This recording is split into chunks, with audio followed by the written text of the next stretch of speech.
Chair calls to order fiscal year 25 budget public hearings for Resolution 00825, adoption of property tax rate, Resolution 009-25, fiscal year 26 capital improvement program, Bill 25-005, annual budget appropriation ordinance.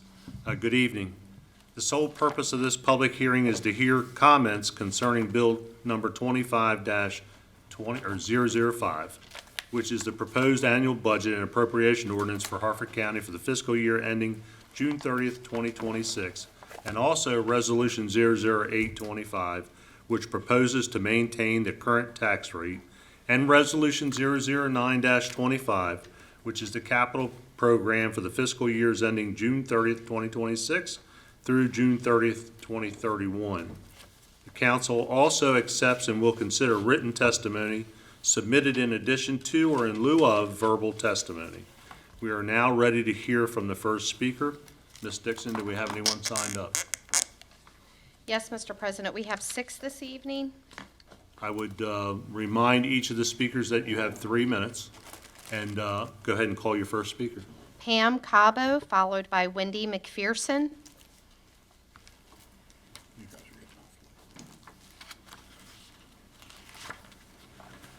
Good evening, ma'am. Name and address, please.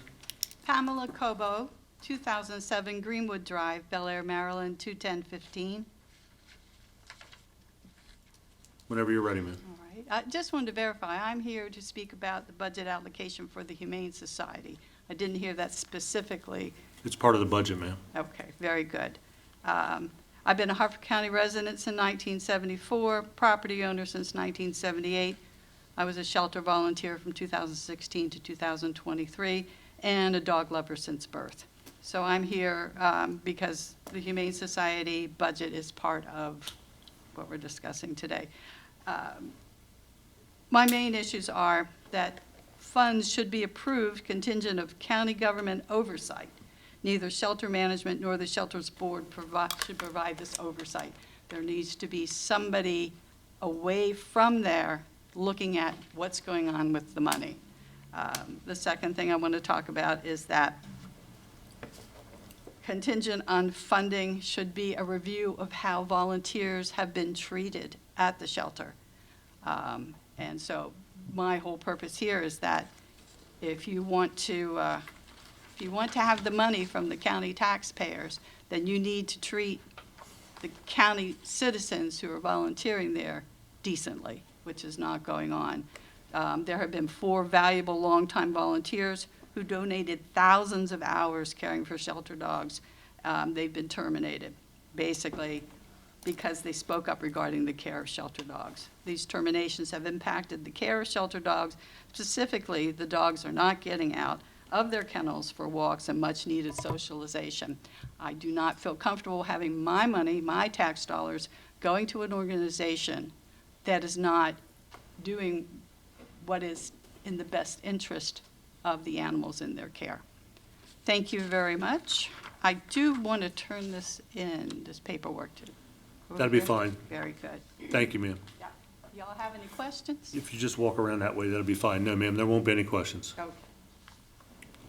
Call your next speaker, please. Wendy McPherson, followed by Jean Salvatore. Good evening, ma'am. Name and address, please. Hello, this is Wendy McPherson. I live at 1727 Cresira Court, Forest Hill, Maryland. Thank you, ma'am. And I'm echoing the volunteers. I was a volunteer at the Humane Society, and let me put this down. And there seems to be, at least from the staff, I would like the council to try and investigate whether it's rumors of what happened to the former director.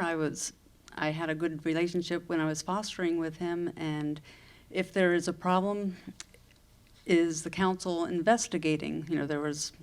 You probably know of some financial issues that seem to be at least accused of. So I'd like to know if you're investigating that or what, because that can affect the budget. If there was a shortfall and it wasn't because someone mismanaged money, I'd like to know that. And that also applies, like there's a Phoenix Fund for animals that had some issues that they needed, like surgeries or something. We would like some accountability on that and how that money was spent, and to make sure that it wasn't dipped into for some other reasons. And, let's see, still in a minute. I'm friends with some of the veterinarians that have helped at the Humane Society, so I've got that background that you're not hearing from others, and I listened to what the Humane Society said at the meeting, and it seems like that's a little misrepresenting what's actually happening. So if the council can figure that out before they just go ahead and give them money, I would love for them to have more money. We just want them to be accountable, so we know what the money is being spent on, make sure it's being spent on the animals and not on other things. Thank you, ma'am, and I can assure you that my colleagues and I will be looking at every category in the budget to include the Humane Society. Thank you. Call your next speaker, please. Jean Salvatore, followed by David Bauer.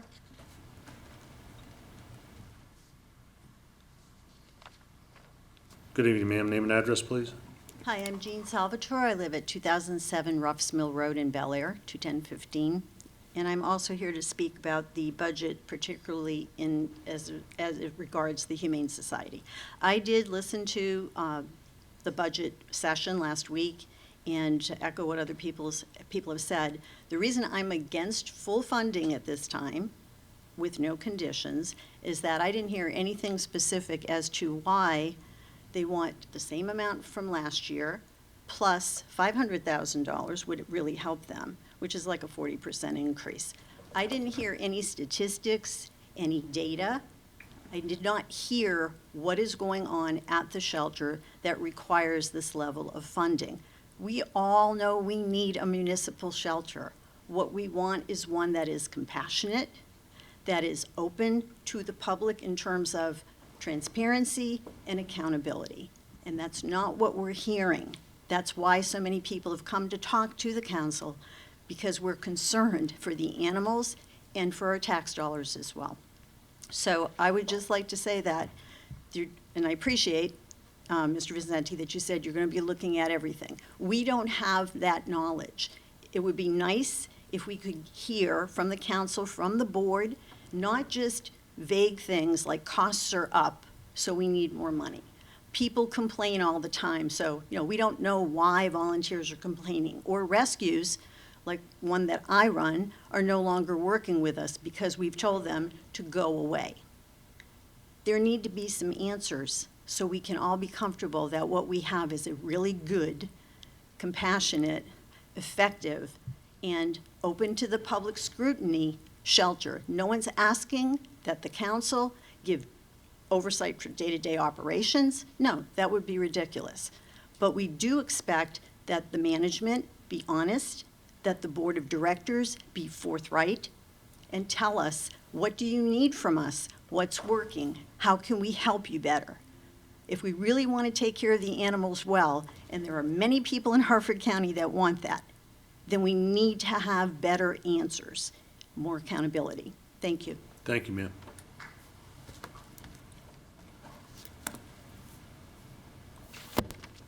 Good evening, sir. Name and address, please. Good evening. I'm David Bauer, 2952 Kirkwall Court, Abingdon. I've spoken at these meetings before, primarily to support education funding. This evening, my comments are less about asking for proper funding than requesting honest language in discussing the county budget. The cover letter to the proposed budget talks about, quote, dialing back government spending across the board, end quote. But that isn't what has happened during the Castley administration. Instead, some groups have gotten big increases while others have gotten big cuts. Approximately a quarter of the line items in the general fund increased by more than 20% between FY23 and this proposal. HCPS operating fund increased only by about 7%. Parks and Recreation is down 2% for the same window. the Humane Society and Economic Development had big cuts. Harford Community College is flat, which means a cut when accounting for inflation. So for the biggest single item, this budget represents a serious cut for our school system. 160 positions cut. The fact that it was done in advance instead of waiting for the final budget does not absolve the county of responsibility. Mr. Castley made it clear he would not adequately fund the school system. The school system acted on that. Concerning the second biggest item, the county executive says that the budget fully funds the sheriff's department, but the sheriff has written an op-ed saying that that is not true. Sadly, our underfunded library system and other departments appear to lack the same level of visible advocacy. Considering our situation, with the heads of our federal executive branch seemingly trying to crash the economy, I feel reluctant to ask for more funding, even though I know it is needed. Instead, I'm here to ask for honest language. The school system is not being adequately funded. Funding is insufficient or down for the library system, the community college, and PAYGO across many departments. Be honest.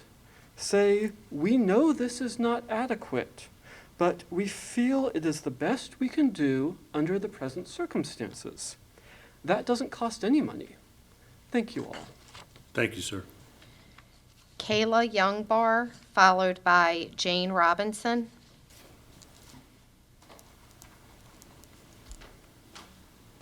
Ms. Youngbar? Call your next speakers. Jane Robinson.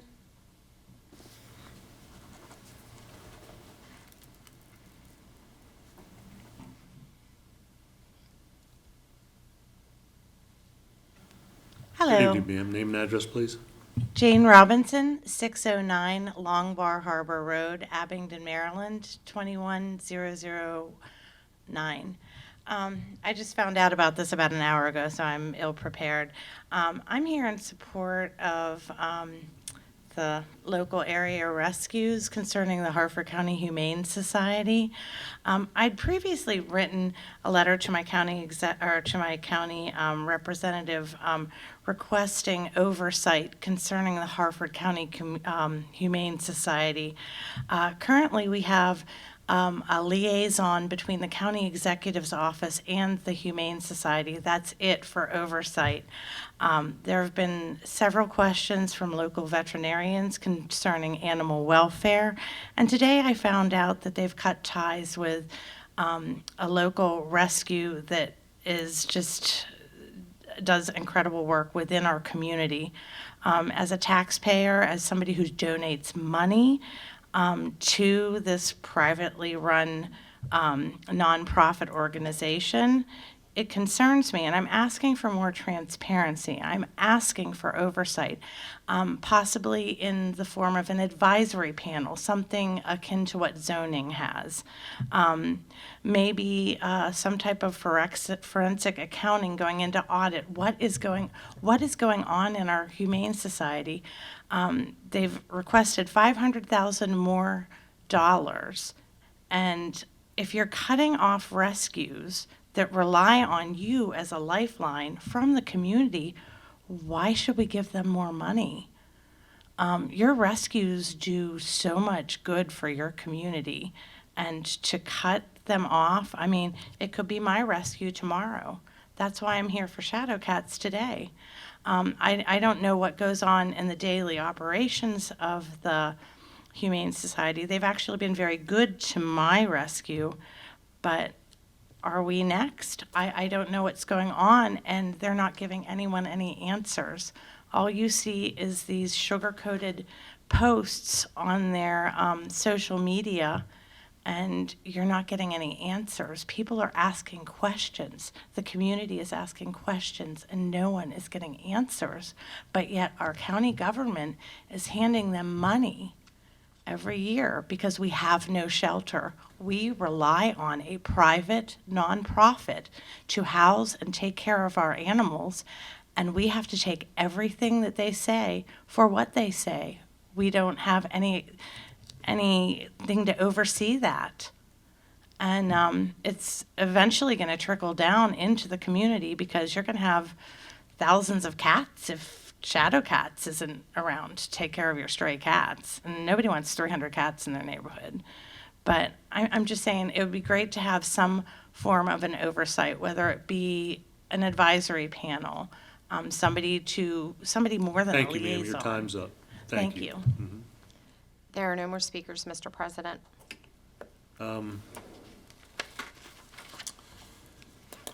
This will conclude the speakers for this evening. The public hearing will continue Thursday, May 15th. So, ma'am, if you have something else that you would like to add that you were not prepared for this evening, we'll be here Thursday evening as well at 7 p.m. in these chambers.